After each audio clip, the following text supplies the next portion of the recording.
ใหญ่ดังอามาใหญ่มาดังอาใหญ่เจ้าคนล่ะพ่อกันอยู่บ่ล่ะมันเอาโอ้ยเว้ยมันถือเจ้าคนล่ะคนละอันคนนี้ในน้ำเอาถอมันน้ำเด้อขอบใจในที่ดอกขอบใจเลยโอ้เอาก่อนหมู่เพื่อนแหละใช่แล้วเดี๋ยวไปย่ายให้เพื่อนดูไปจีบย่าง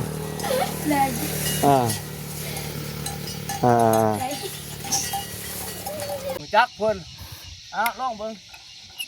จะมาแล้วดูเด้อ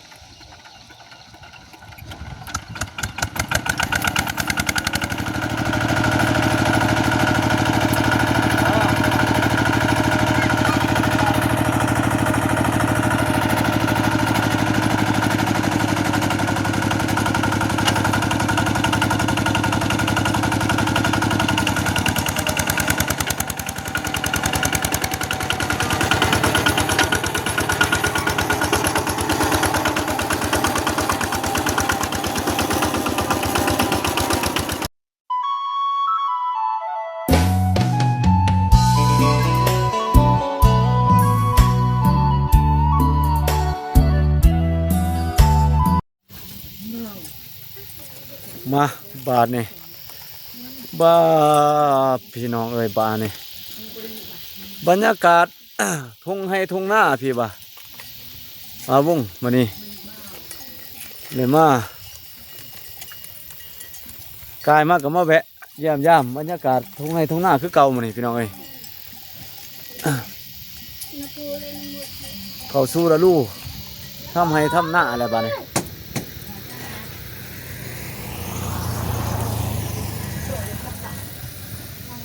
ทักทายสบายดีเด้อพ่อแม่พี่น้องทักทายสบายดีแต่พ่อแม่พี่น้องบัดสุผู้สุคนบ้านนี้วันนี้บ่าวเองกาเลยมายืนอยู่ทุ่งให้ทุ่งหน้าบรรยากาศแบบชิวๆพี่น้องเอ้ยอยู่กับธรรมชาติไปวันนี้บ่าววงเองกาเลยไปเบียกทั้งในเมืองอะไรก็มาแบอยู่ทั้งทุ่งให้ทุ่งหน้าที่บ้านผ่านทางไปในเมืองทางผ่านไปทางในเมืองพอดีพี่น้องเอ้ยก็เลยมาแวะมายามเบิ้งกับภาพบรรยากาศมาป่านี่โอ้ยน้องเพิ่นมาขี่รถจักรยานรถถีบพี่น้ำทงให้ทงหน้าพี่โอ้ยพี่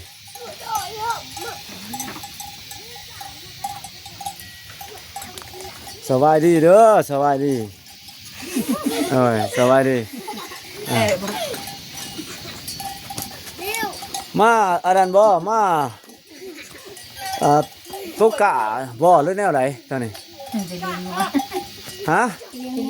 โอ้จะมาเลี้ยงงัวบ่โดยเพิ่นมาเลี้ยงงัวพี่น้องเอ้ยเพิ่นนี่แม่นเบิดบ่นี่ลูกร้านนี่ลูกร้านมาเลี้ยงงัวแม่นโอ้ยมาเลี้ยงงัวแม่นบ่นี่ลามเสือกอยู่นี่บรรยากาศเลี้ยงงัวนี่ดูร้านเฮามาเลี้ยงกล้วยเลี้ยงงัวนี่แม่นเบิดมือบ่หรือจะไหนเลี้ยงงัวเบิดมือมาเลี้ยงงัวต้องคิดว่ามาผูกไว้เลยเจ้าหน่อยกับมือบ่แม่นบ่แน่นอนบ่ถือว่ามาเลี้ยงจะไหนล่ะเอาเว้าสู่ฟังหน่อยบ่ล่ะให้แหละเป็นผู้จักเบาโดยมาเลี้ยงอะไรก็ต้นแดงจังไหนเอามือบ่แน่นอนบ่เลี้ยงมันเลยก็มันอิ่มแล้วก็ต้นแดงก็เอามือเขาน้ำก็ถือมากินน้ำบ่โอ้ยถือน้ำมากินน้ำเลยในบ้านผู้วงก็เคยเลี้ยงเหมือนกันพี่น้องเอ้ยแต่ข้าวบ่าววงเองอยู่บ้านพุ่นเนี่ยอยู่ทั้งบ้านเกิดเมืองนอนบ่าวพุ่นเนี่ยอยู่เมืองสุมาพุ่นแข็งจะประซักพุ่นเนี่ยก็อยู่ทุ่งไร่ทุ่งนาเสียได้เลี้ยงงัวกาเกี่ยมเฮ็ดให้ใส่หน้าบ่าววงเห็นเพิ่นมาเลี้ยงงัวก็ขึ้นหอดอดีตเก่าๆก็เลยอยากมาแวะถามกันเบิ่งว่าเป็นจังไดเพิ่นก็เริ่มมันนั่นแน่นอนนี่เนาะ เริ่มตกกะน้ำเดี๋ยวมันบอก บ้านหนูบ้าน เริ่มตกกะเป็นหน้าไปเอาขนมมาตอนเอาอันนั้นมาตอนพวกเด็กๆเพิ่นมาเลี้ยงงัววัดสุคนบ่นี่ แม่ โอ้ ดัก สะ เอามา แม่นบ่นี่แม่นงัวคือว่านี่ เอา สมมาเลี้ยงหลายคนแต่คนจักเจ้านี่งัวนี่เจ้าของเดียวเบิดบ่ 3-4เจ้านะ 3-4เจ้าเพิ่นบ่โอ้พูดละโต2 โตไปพุ่นก็แม่นบ่นี่ แม่ โอ้พุ่นพุ่นอันก็แม่นพุ่นเริ่มไถให้ไถนาเดี๋ยวสิพาพี่พ่อน้องย่างไปเบิ่งเพิ่นไถให้ไถนา แม่ อ่ะมาพี่น้องมาใส่ละมาพี่มาเอาอันนี้ไปย่ายกันกินมาดูมาเดี๋ยวมาย่ายให้ อยากเอาสุด ไปเอาดูไป อันนั้นไม่ได้ ไหนมาแบกก็เลยว่า นั่นได้ เออ อยากดังอาหมาใหญ่ มา ดังอาใหญ่ เจ้าคนล่ะพ่อกันอยู่บ่ล่ะบัดนี้เอาโอ้ยเว้ย คือขัดจัง มันถือเจ้าคนล่ะคนละอันเอาคนนี้เอานี่น้ำเอาถอมันน้ำเด้อขอบใจในที่ดอกขอบใจเลยโอ้เอาก่อนหมู่ก่อนเอาล่ะใช่ล่ะเดี๋ยวไปย่ายให้เพื่อนถูกไปจีกย่าง เลย อ่า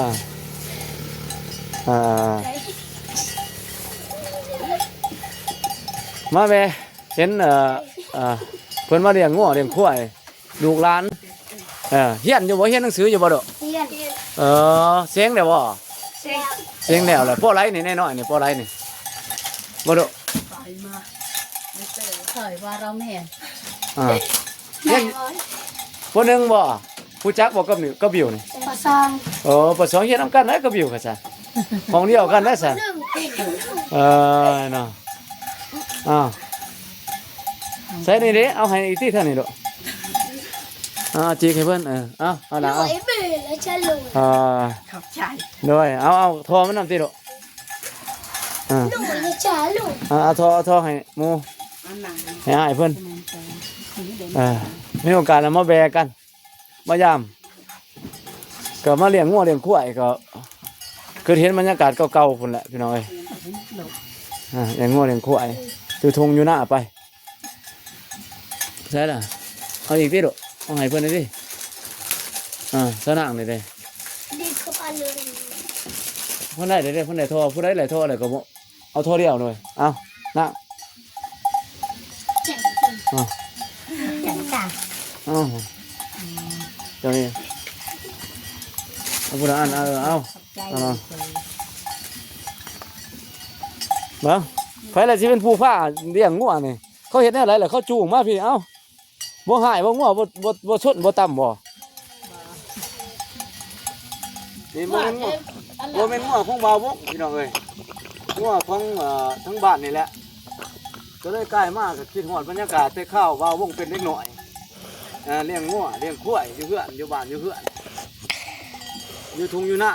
ได้มาพ่อก็เลยอยากมาพวกน้องๆเพิ่นสิพามาเลี้ยงงัวไปเอาไปจูไปโอ้พุดอยู่วะงัวเพิ่นจะย่างไปพุ่นลูกจะย่างเขาจับใบก็ได้บ่งัวน่ะ ได้ เออ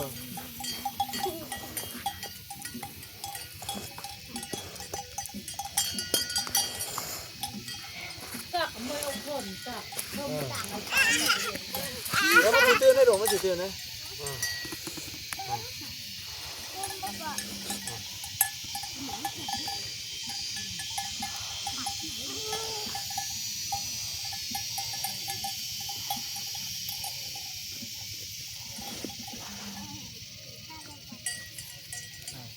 มันอย่างไรหรอป้า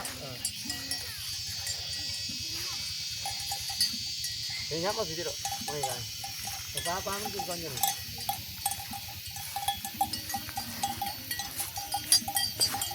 มันด่ามาสิละมันต้องหายมันก็สดหมดเลย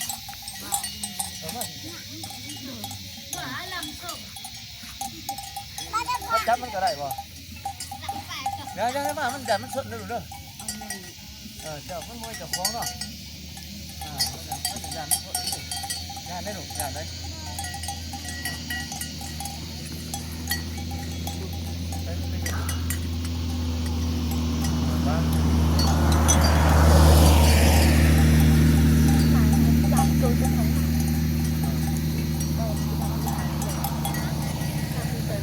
อันนั้นมันหนักเจ้าเองนะลูกเอาลงต่ำๆแบบเจ้าจับง่ายเด้มันบ่หนักจ้ะจะบ่หนักบ่ล่ะไปค่อยๆย่างไปพุ่นค่อยย่างไปเลี้ยงมันวันนี้มีโอกาสมาเลี้ยงงัวน้ำพวกน้องๆเพิ่น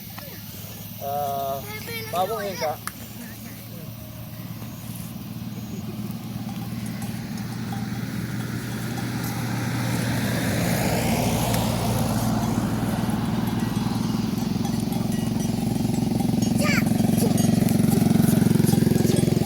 จะเสียอะไรจะจับสิก็ได้จับชิ้นหนึ่งนิดนึง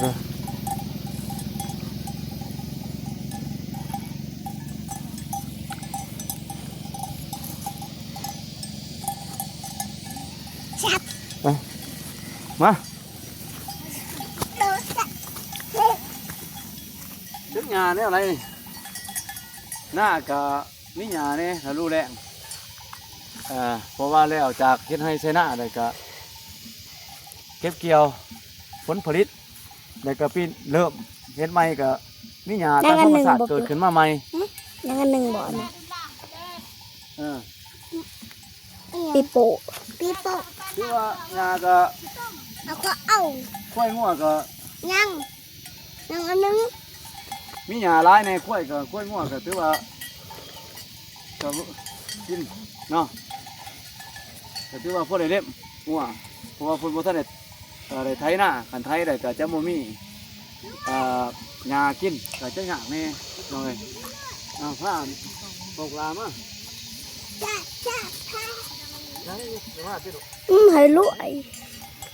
มันเขาจับได้บ่ล่ะ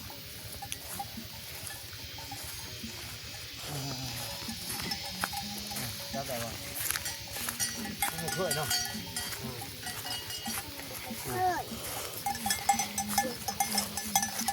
นี่เดี๋ยวให้มันกินไปปลามันกินยังปลามันกิน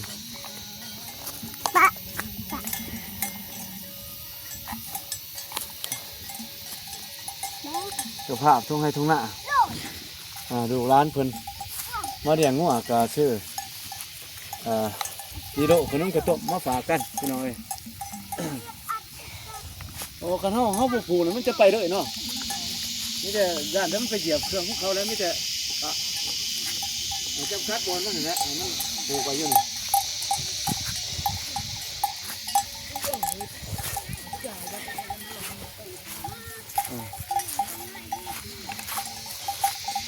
่เรื่องคู่มือบอกจะดิ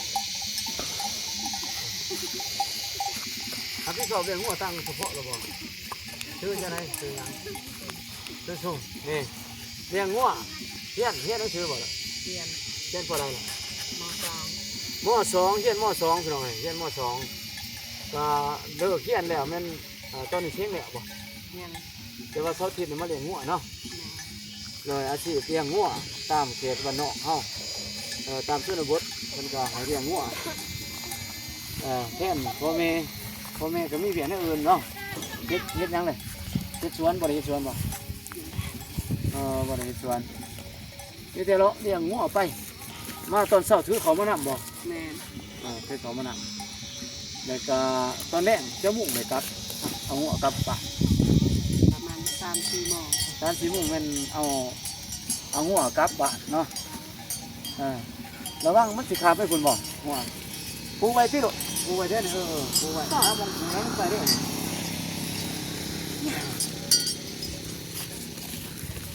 หนัง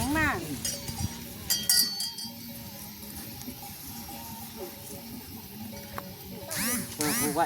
นั้นไปเลยไปจับไรมาปูลูมันไปเหยียบกาเพื่อนไหนนี่แม่นอะไรบอลผูกหัวเพื่อนนี่มันตุดนี่ยังไงตัวนี่ยังตุดนี่ยังเหรอโอ้ตัวนี้จักนี่ยังเพิ่นเอิ้นนี่ตัวนี้แม่กระเบื้อเลยมันมาดับส่วนหน้าเพิ่นก็เริ่มไถน้ำแน่บ่เคยเหยียบเลยพ่อ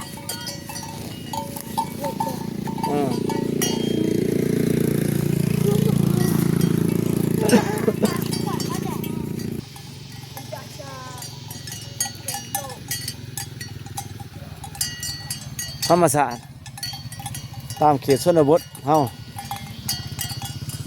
พวกน้องๆเพิ่นก็ถือว่าเสาร์อาทิตย์ผู้ที่บ่ได้ไปเรียนหนังสือก็ถือว่าเป็นวันพักก็แม่นมาเลี้ยงงัวมีควายก็เลี้ยงควายให้แทนพ่อแทนแม่เพิ่นไปเฮ็ดเวียกแนวอื่นลูกหลานมาเบิ่ง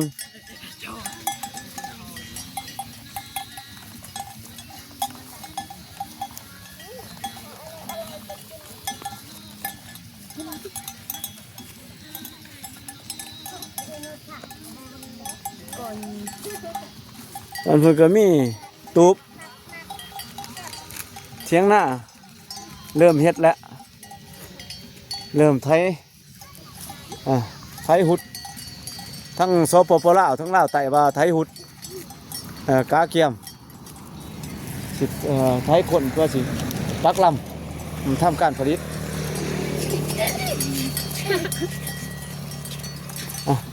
มานั่งดิอยู่ผิดจังหน่อยพี่น้อย หนาเอ้ย หนากันเยอะ นี่ลูกหลานก็มีความสุขไปอีกแบบนี่นั่งอยู่ไฮอยู่หน้าอยู่ทงอยู่หน้า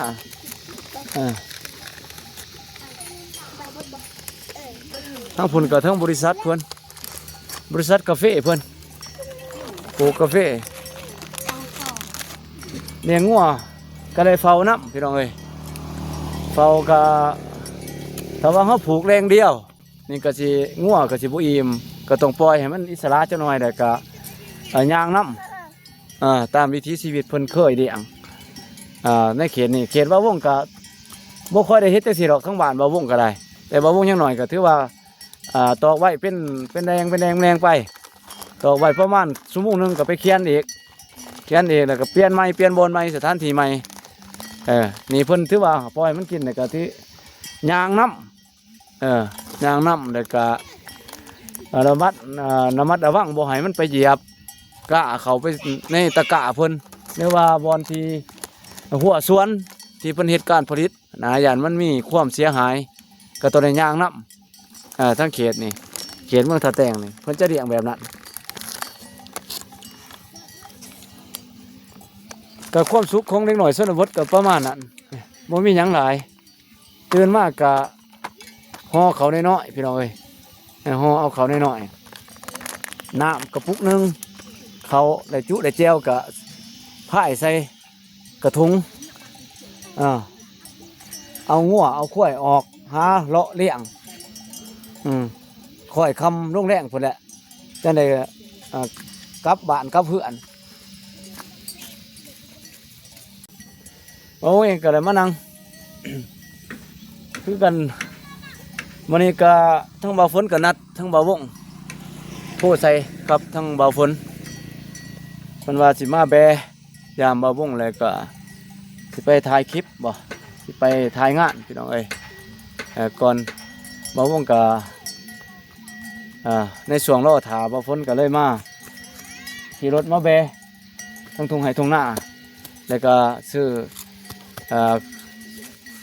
น้ำส้มน้ำบ้านนิดหน่อยมาให้น้องนุ่งลูกหลานเพิ่นผู้เพิ่นเลี้ยงงัวอยู่นี่แหละ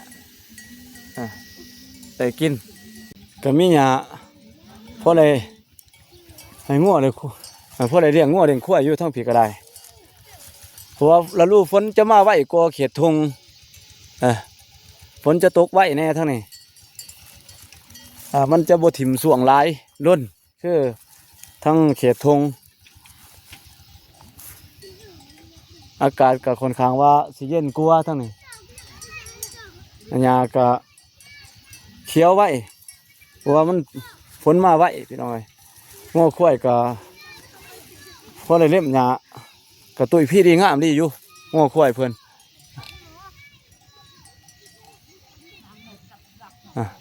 ตุ้ยพี่ดีงามอยู่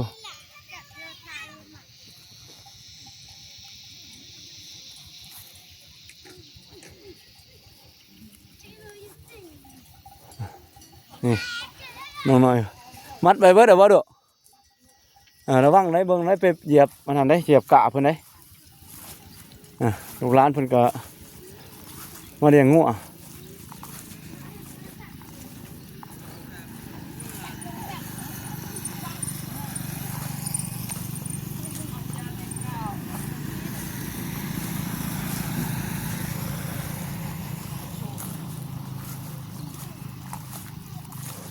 อันหลังนี่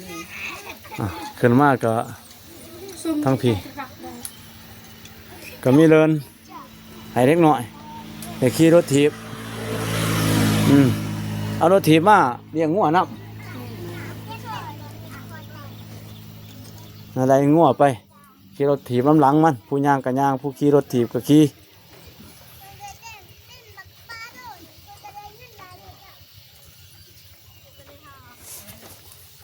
ก็ได้ความสุขไปอีกแบบหนึงแบบบ้านๆเฮา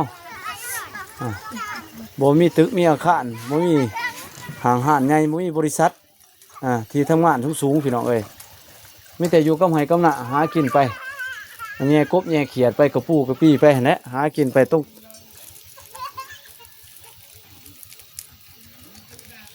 นี่ก็แม่นหน่อยถ่ายภาพบรรยากาศทุ่งไร่ทุ่งนาให้พี่ก็ให้พี่ให้น้องได้เบิ่งได้ส้มมื้อนี้อากาศก็ครึ้มๆคือฝนสิตกมานี่พี่น้องเอ้ยทั้งพุ่นก็มีโอ้ยเช็ดบาดนี่ลูกไปได้เฮ็ดดินได้ลูกขึ้นดมได้เห็นบ่โอ้ยเนาะขี่รถบ่เป็นบ่จักหะ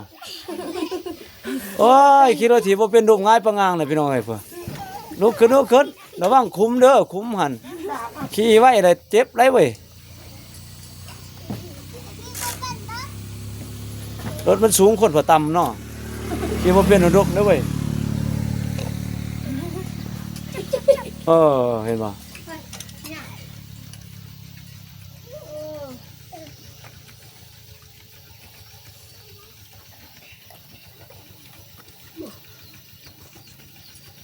ต้องพูดกับไทยหน้าเลยโอ้ยนี่คืองามแท้เนาะคนอื่นยายยังนี่คือว่าเป็นดอกงามดีพวกขยับเนี่ยเลยยายรถว่าเป็นยังบ่เป็นยัง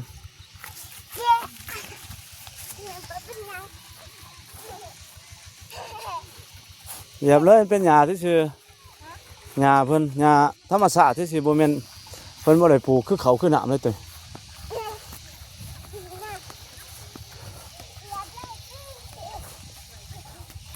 เพิ่นก็เอารถอีตอกเข้ามา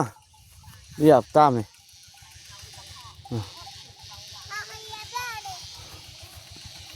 โดยสิพาพี่น้องมาเบิ่งเริ่มแล้วเราดูหน้าเริ่มแล้วทั้งพี่ทั้งฝั่งลาวฝั่งไทยได้เริ่มเฮ็ดเดี๋ยวบ่ทั้งผุนเนาะไทยให้ไทยหน้าเพิ่น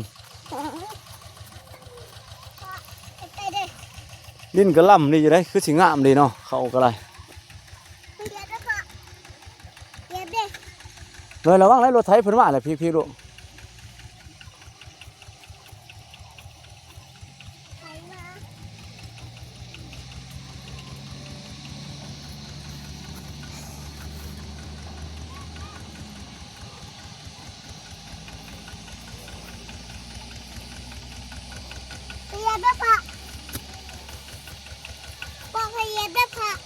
ม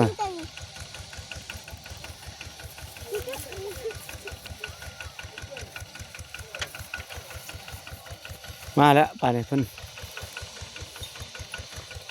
หน้ากับค่อนข้างให้กับขนาดใกล้เคียงกันส่วนอันนี้ก็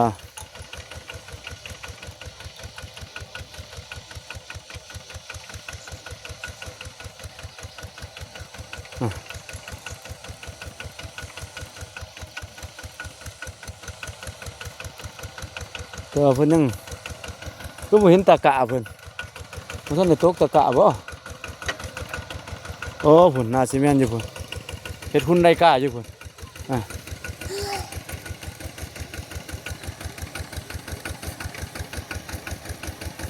หุ่นได้กะอยู่พุ่นมาแล้วบาดนี้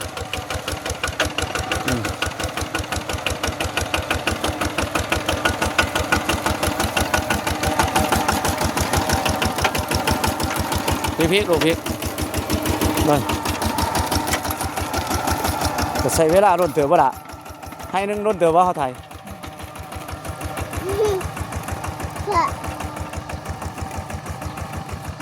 นี่แหละวิธีชีวิตเศร้าให้เศร้านะมาสร้างเสร็จเขากินแต่ละ เม็ดพี่น้องเอ้ยหนึ่งเขากินแต่ละหวดแต่ละค่ำก็ยากลำบากสมควรหลังสู่ฟ้านาสุรินทร์เลยพี่น้องเอ้ยแต่จะได้บ่เฮ็ดก็บ่ได้กินแต่ว่าผู้เองก็เคยเฮ็ดแต่ว่าปีแล้วนี่บ่ได้เฮ็ดพี่น้องเอ้ยบ้าพี่กายปีนี้ก็ลูกน้อยอีกบ่ฮู้ว่าสิได้เฮ็ดหรือว่าจังไดหน้าบ่าวงก็อยู่ทั้งบ้านเกิดมีแต่ว่าอยู่ทั้งผีก็มีแต่หน้าของแม่เฒ่าทั้งเมียก็บ่หลายพี่น้องเอ้ยก็ประมาณอยู่คนละ7-8ให้นี่ละให้น้อยๆดอกไล่เฮ็ดปีหนึงสูงสุดไล่20 สอบสูงสุด20 สอบก็ว่าปีใดมันงามเฮาฟ้าส่งฝนดีก็ได้อยู่20 สอบแต่ว่าฝนบ่ดีดินฟ้าฝนฟ้าบ่ดีก็10 สอบ10 ปลายสอบ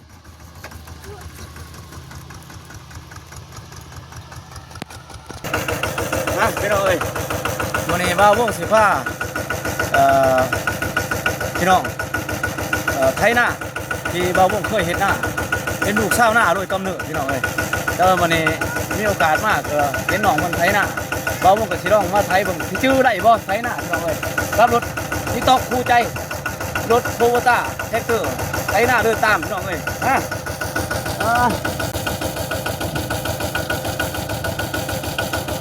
มาลุยกันมาเนี่ยเดี๋ยวก็แค่นับไปคุณเจ้าหน่อยก็ได้มา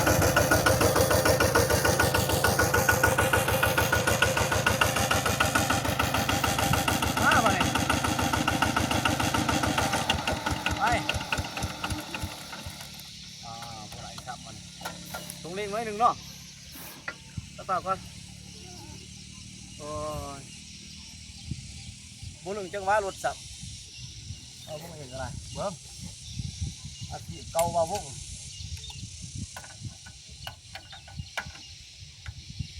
มอดซับพี่น้องเอ้ยบ่ทันดึงจักเพิ่นลองเบิ่งจะมาได้ดูเด้อ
ไทยหน้าพี่น้อง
โอเคพี่น้องเอ้ยเอาเองก็มาเฮ็ด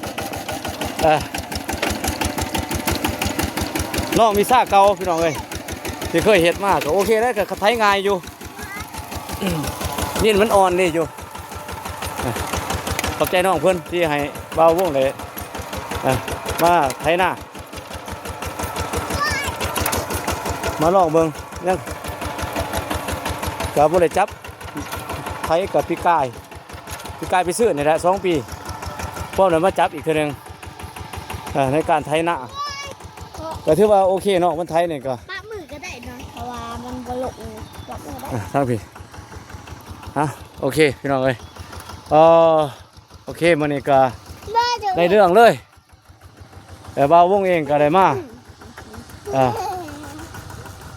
เยี่ยมยามบรรยากาศทุ่งไร่ทุ่งนาอีกทีนึงถือว่าบ่าววงก็ได้มาจับรถไถแล้วก็ได้ ไถหน้าอีกหน่อยหนึงพี่น้องเอ้ยซ้อมมือแล้วก็บ่าววงเคยเฮ็ดมาแล้วสิจื้อได้ซำใดพี่น้องเอ้ยรถไถก็ปกติก็ใช้ง่ายอยู่ตัวไถเพิ่นสะดวกเบรกเกอรี่เพราะว่าเพิ่นปรับไถก็โอเคปรับไถไปซื้อไปเที่ยงนี่แล้วก็สภาพดินก็ถือว่าอ่อนดีไถสะดวกบ่ได้ใช้แห้งในการคุมกันบ่คือดินอันนั้นดินที่มันแข็งจะไถหยาพี่น้องเอ้ยก็สิประมาณนั้นพี่น้องเอ้ยบรรยากาศทุ่งไร่ทุ่งนามื้อนี้ก็บ่าวพวกเองก็ขอสิขอลาไปก่อนโอกาสหน้าก็พอกันใหม่พี่น้องเอ้ยสุดท้ายนี่บ่าวเองก็ขอไว้ใส่ให้พร FC ของบ่าวผู้วงเบิดสุขสุขคนมีสุขภาพแข็งแรงไปไสก็ขอให้แคล้วคลาดปลอดภัยเดินทางสะดวกสบายพี่น้องเอ้ยม่านผู้มีบาปก็บ่สามารถทำอันตรายพี่น้อง FC ที่น่าฮักของบ่าวผู้วงเบิดสุขสุขคนขอให้ทุกคนมีแต่ความสุขความเจริญแข็งๆร่ำด้วยกัน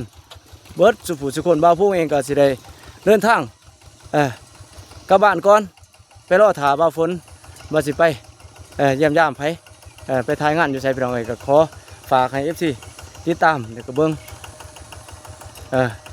ระวังทั้งบ่าวฝนแล้วก็บ่าววงเนาะต่อไปในคลิปต่อไปสุดท้ายในบ่าวเองก็สิกล่าวคำว่าสบายดีเด้อไปก่อนพี่น้องเอ้ยครับบ๊ายบายพี่น้องเอ้ยทุ่งไร่ทุ่งนามีโอกาสได้มายามทุ่งไร่ทุ่งนาใหม่พี่น้องเอ้ยบ๊ายบายเด้อกินฮอด